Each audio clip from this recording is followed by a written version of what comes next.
खबरें फटाफट अंदाज में। बढ़ते कोरोना मामलों को देखते हुए सरकार एक्शन में आ गई है। मोदी सरकार ने बड़ी बैठक के बाद यह फैसला लिया है। 100 दिन कोविड ड्यूटी वालों को नौकरी में प्राथमिकता दी जाएगी। वहीं 4 महीने के लिए नीट पीजी की परीक्षा को टाल दिया गया है।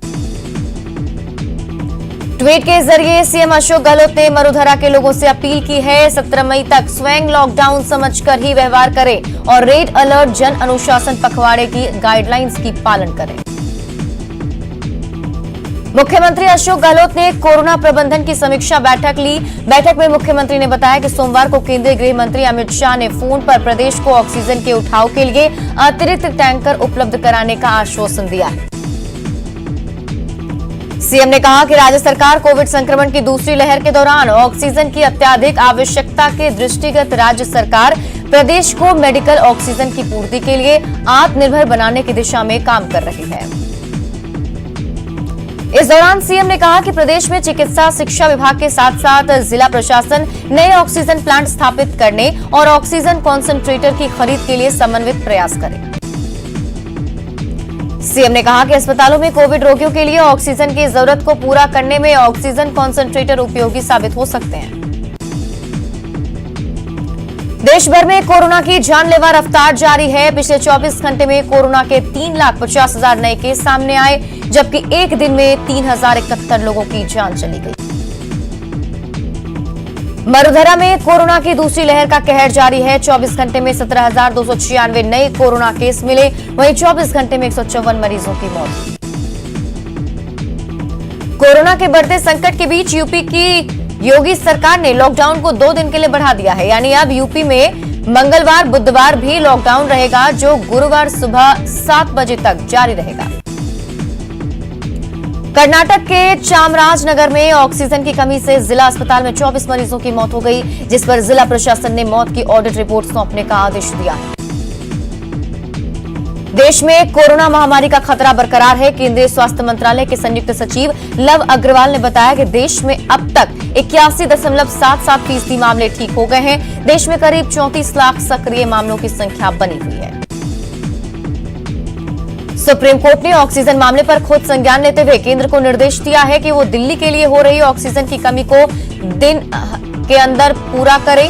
कोर्ट ने कहा कि दिल्ली को ऑक्सीजन सप्लाई में जो कमी पड़ रही है उसे 3 मई की रात या उससे पहले ही पूरा कर लिया जाए। भारतीय वायुसेना के C-17 एयरक्राफ्ट ने 4 क्रायोजेनिक ऑक्सीजन टैंकर जर्मनी से एयरलिफ्ट कर हिंडन एयरबेस पर पहुंचाया। इसके अलावा 450 ऑक्सीजन सिलेंडर भी ब्रिटेन से एयरलिफ्ट कर चेन्नई एयरबेस पर पहुंचाया गया है। भारतीय वायुसेना ने इस बात की जानकारी दी। गुजरात में कोरोना मरीजों को आइसोलेशन में रखने के लिए वेस्टर्न रेलवे के अहमदाबाद डिवीजन ने खास तरह के 19 कोच तैयार किए, जिसमें हर कोच में 16 मरीजों को रखा जाएगा। इन कोच में खिड़कियों पर नेट्स लगाई गई है, जिससे मरीज मच्छर से परेशान ना हो सके। चित्तौड़गढ़ सांसद सीपी जोशी और जयपुर सांसद रामचरण बोहरा ने स्वास्थ्य मंत्री डॉक्टर हर्षवर्धन से मुलाकात की और मेडिकल ऑक्सीजन और रेमडेसिविर इंजेक्शन की उपलब्धता सुनिश्चित कराने को लेकर डॉक्टर हर्षवर्धन से आग्रह किया। अलवर शहर सहित सभी निजी अस्पतालों में कोरोना पीड़ितों को ऑक्सीजन की आपूर्ति को लेकर विधायक संजय शर्मा कलेक्टर चेंबर में धरने पर बैठ गए। उन्होंने चेतावनी दी कि जब तक अलवर को उसके हिस्से की पर्याप्त ऑक्सीजन गैस आपूर्ति नहीं होगी, तब तक वो धरने पर बैठे रहेंगे। चित्तौड़गढ़ पुलिस की बड़ी लापरवाही के कारण कोविड सेंटर से 5 कैदी फरार हो गए। पास्को और एनडीपीएस मामले में कैदी फरार हुए। मुख्य सचिव निरंजन आर्य ने प्रदेश में ऑक्सीजन की आवश्यकता और उपलब्धता को लेकर समीक्षा की और अधिकारियों को ऑक्सीजन कॉन्सेंट्रेटर की डिलीवरी शीघ्र कराने के निर्देश दिए। जयपुर ग्रेटर नगर निगम की मेयर सौम्या गुर्जर ने ऑक्सीजन संकट को लेकर मुख्यमंत्री और चिकित्सा मंत्री को पत्र लिखा है। जालौर के सांचौर के एक निजी अस्पताल की शर्मनाक करतूत सामने आई, जहां अस्पताल प्रशासन ने अस्पताल में भर्ती कोरोना मरीजों के साथ बर्बरतापूर्ण व्यवहार किया। अजमेर के मित्तल हॉस्पिटल एवं रिसर्च सेंटर में ऑक्सीजन की कमी का संकट गहराने लगा। ऑक्सीजन की कमी की सूचना मिलते ही अस्पताल में हड़कंप मच गया। कोरोना के कहर के कारण कोलकाता नाइट राइडर्स और बेंगलुरु के बीच होने वाले मैच को रद्द कर दिया गया है। आईपीएल में कोलकाता के 2 खिलाड़ी कोरोना पॉजिटिव पाए गए थे। कोलकाता नाइट राइडर्स के बाद कोरोना ने चेन्नई सुपर किंग्स के सदस्यों पर हमला बोला। चेन्नई सुपर किंग के CEO Kasi Viswanathan, bowling coach Lakshmipathy Balaji और एक बस क्लीनर कोविड-19 टेस्ट में पॉजिटिव पाए गए। पूर्व केंद्रीय मंत्री व जम्मू कश्मीर के पूर्व गवर्नर जगमोहन का सोमवार को निधन हो गया। बंगाल में ऐतिहासिक जीत के बाद टीएमसी चीफ ममता बनर्जी एक बार फिर विधायक दल की नेता चुन ली गई। ममता 5 मई यानी कल मुख्यमंत्री पद की शपथ लेंगी। तमिलनाडु में डीएमके गठबंधन के नेता एमके स्टालिन 7 मई को मुख्यमंत्री के तौर पर शपथ लेंगे। 68 वर्षीय एमके स्टालिन पहली बार 14 साल की उम्र में पार्टी के लिए वोट मांगते हुए दिखाई दिए थे। प्रदेश के लाखों अभिभावकों को फीस को लेकर सुप्रीम झटका लगा है। इंटक के 75वें स्थापना दिवस समारोह पर मुख्यमंत्री अशोक गहलोत ने वीसी के जरिए कांग्रेस से जुड़ी ट्रेड यूनियन को संबोधित किया। कोरोना के कहर के बीच सीएम गहलोत ने अपना जन्मदिन नहीं मनाने का फैसला किया। जालोर के सांचौर में कोरोना इलाज के नाम पर निजी अस्पताल की लूट की खबर का असर हुआ है। न्यूज 18 राजस्थान पर लगातार खबर चलने के बाद एडीएम पूरे मामले की जांच में जुटे। कोरोना काल में सिरोही से शर्मसार करने वाला मामला सामने आया, जहां पैसों के अभाव में एक शव को एम्बुलेंस नसीब नहीं हुआ। भीलवाड़ा के भीलवाड़ा चित्तौड़गढ़ हाईवे पर रेड अलर्ट। लॉकडाउन में पेट्रोल पंप पर बाइक में पेट्रोल नहीं भरने से गुस्साए बदमाशों ने कर्मियों को पीटा। राजसमंद में जमीन विवाद में अधेड़ की पीट कर हत्या करने का सनसनीखेज मामला सामने आया है। भरतपुर में शराब के नशे में धुत एक व्यक्ति ने खुद को गोली मारकर अपनी जान ले ली। अलवर में 4 दीवारी करने को लेकर 2 पक्षों में खूनी संघर्ष हो गया। चित्तौड़गढ़ में एक महिला की हत्या के आरोप में पुलिस ने सरपंच के पति और उसके ड्राइवर को गिरफ्तार किया है। कोटपुतली में शाहपुरा पुलिस और डीएसटी टीम ने संयुक्त रूप से कार्रवाई की। भरतपुर की पहाड़ी थाना पुलिस ने कई जिलों के इनामी बदमाश को अवैध हथियार और कारतूस सहित गिरफ्तार किया है। भरतपुर के बयाना में शौच करने जा रही नाबालिग से गांव के ही एक युवक ने दुष्कर्म का प्रयास किया। चित्तौड़गढ़ पुलिस ने कोविड सेंटर से फरार कैदियों में 3 को गिरफ्तार कर लिया है। कोटा के अयाना में चिकित्सा विभाग की बड़ी कार्रवाई, अवैध रूप से चल रहे क्लिनिक सीज किए गए। चाकसू में कोरोना गाइडलाइन तोड़ने वालों के खिलाफ प्रशासन ने की कार्रवाई। सिरोही में भीषण सड़क हादसे में 2 ट्रेलर की आमने सामने की जोरदार टक्कर हो गई। हादसे में 2 लोगों की मौत। कोटा में रेलवे के निर्माण कार्य के दौरान एक बड़ा हादसा हो गया। रेलवे ट्रैक के नीचे चल रहे निर्माण कार्य के दौरान मिट्टी ढह जाने से 5 कर्मचारी मिट्टी में दब गए। अलवर में पुलिस ने एक युवक की हत्या का पर्दाफाश करते हुए 2 युवक सहित एक महिला को गिरफ्तार किया। अलवर जिले में हाईवे पर सोता नाला पुलिया पर मारुति को बचाने के चक्कर में एक ट्रेलर पुल से नीचे गिर गया।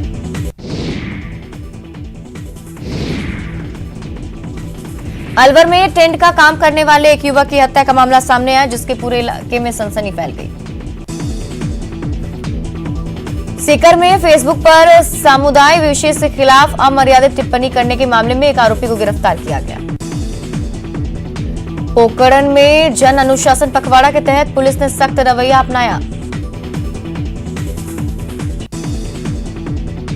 करौली में जिला मुख्यालय पर कोरोना गाइडलाइन की पालन कराने और बाजार खुलने के समय निर्धारण को लेकर बैठक की गई। चूरू के सुजानगढ़ में जन अनुशासन पखवाड़े की पालना को लेकर प्रशासन ने फ्लैग मार्च निकाला।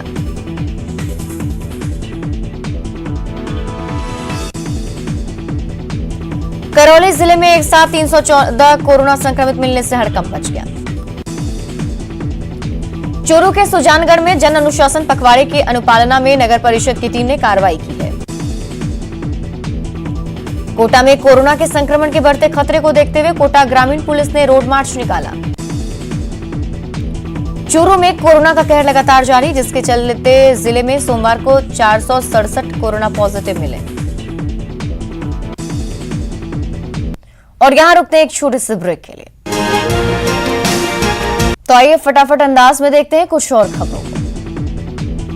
कोटा के कैथून इलाके में कोरोना गाइडलाइन की अवहेलना करने पर एक प्राइवेट क्लिनिक और ऑटोमोबाइल को सील किया गया। कोटा में सोमवार को 557 मरीजों की जांच रिपोर्ट कोरोना पॉजिटिव आई। कोटा में कोरोना के बढ़ते मरीजों को देखते हुए अब जिला और ब्लॉक मुख्यालय पर भी कोविड केयर सेंटर शुरू किए गए। कोटा में कोरोना के संक्रमण को देखते हुए चिकित्सा विभाग की टीम ने घर घर सर्वे कर लोगों को जागरूक किया। कोटा में महामारी रेड अलर्ट अनुशासन पखवाड़ा के दौरान पुलिस ने सख्ती करते हुए 65 लोगों को पकड़कर क्वारंटीन सेंटर भेजा। कोटा में पुलिस ने जन अनुशासन पखवाड़े के तहत 653 लोगों के खिलाफ कार्रवाई की। चूरू के सरदार शहर के एक खुले नाले में एक सांड गिर गया। सिरोही में एक साथ 574 लोग कोरोना का जंग जीत गए। चूरू के सरदार शहर में अंबेडकर चौक का बोर्ड हटाने को लेकर ग्रामीणों ने विरोध किया। चूरू के सरदार शहर में जगन्नाथ आश्रम में हुई चोरी को लेकर संत रामनाथ ने चोरी का खुलासा करने की मांग की। चूरू के सुजानगढ़ में किसानों का धरना जारी, जहां किसानों ने राष्ट्रपति के नाम पर ज्ञापन सौंपा। सिरोही में 95 साल की एक बूढ़ी मां ने अपने ही बेटे के खिलाफ थाने में दर्ज कराई रिपोर्ट। उदयपुर में आपसी रंजिश में हुई फायरिंग में एक युवक की मौके पर ही मौत। कोटपुतली के चाकसू क्षेत्र में जन अनुशासन पखवाड़ा की पालन कराने के लिए तहसीलदार और थाना प्रभारी ने क्षेत्र का किया दौरा।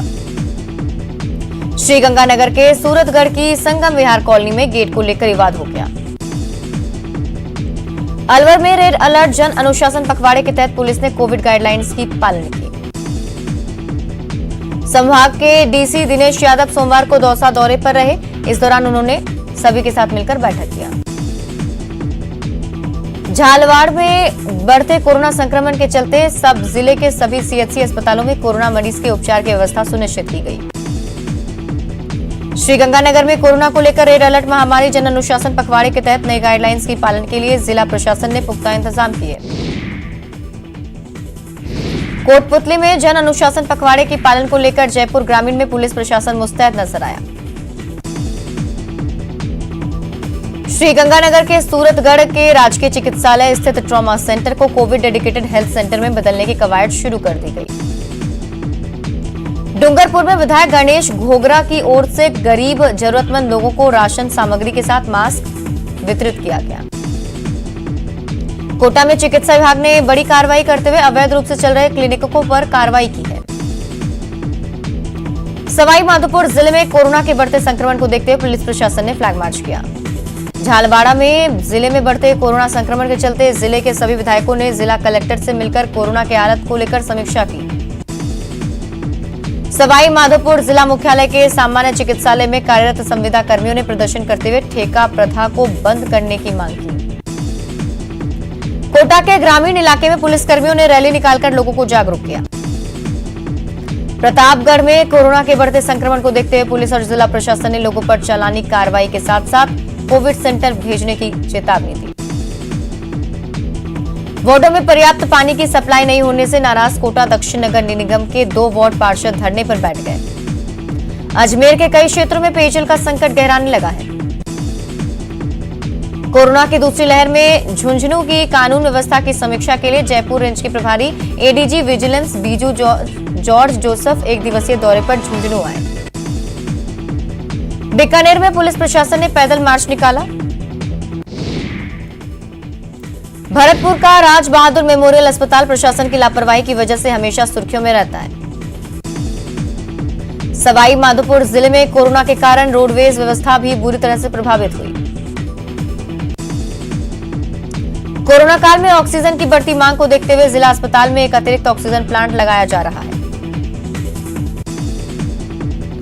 दौसा जिला अस्पताल में संचालित आरटीपीसीआर लैब में अब एक और मशीन आ चुकी है। रेड अलर्ट जन अनुशासन पखवाड़ा में अब व्यापारी भी प्रशासन के साथ कंधे से कंधा मिलाकर खड़े नजर आ रहे हैं। सेवा ही संगठन के मंत्र को लेकर अजमेर उत्तर विधायक वासुदेव देवनानी की ओर से विधायक सहायता केंद्र चलाया जा रहा है। अलवर में महिला कांग्रेस की ओर से सीएम के जन्मदिन के मौके पर आंगनवाड़ी कार्यकर्ताओं का सम्मान किया गया। अलवर में गांधी चिंतन परिषद और राजस्थान शिक्षक कांग्रेस की ओर से सीएम को जन्मदिन की बधाई दी गई। जोधपुर में सीएम गहलोत के जन्मदिन पर कांग्रेस कार्यकर्ताओं ने गायों को लापसी और तरबूज खिलाया। राजसमंद विधानसभा में बीजेपी की जीत पर सतीश पुनिया ने जनता और कार्यकर्ताओं का आभार जताया। जालोर में कांग्रेस सेवा दल यंग ब्रिगेड ने सीएम के जन्मदिन को अनोखे तरीके से मनाया। राजसमंद में विधायिका दीप्ति माहेश्वरी ने जिला चिकित्सालय का दौरा किया। जालौर जिले के जसवंतपुरा के पास कार्लू गांव में किसान भीम सिंह और वन विभाग के रेंजर तेजा राम पर अज्ञात जानवरों ने हमला कर दिया। और इसी के साथ इस बुलेटिन में बस इतना ही, लेकिन आप बने रहिए न्यूज़ 18 राजस्थान के साथ।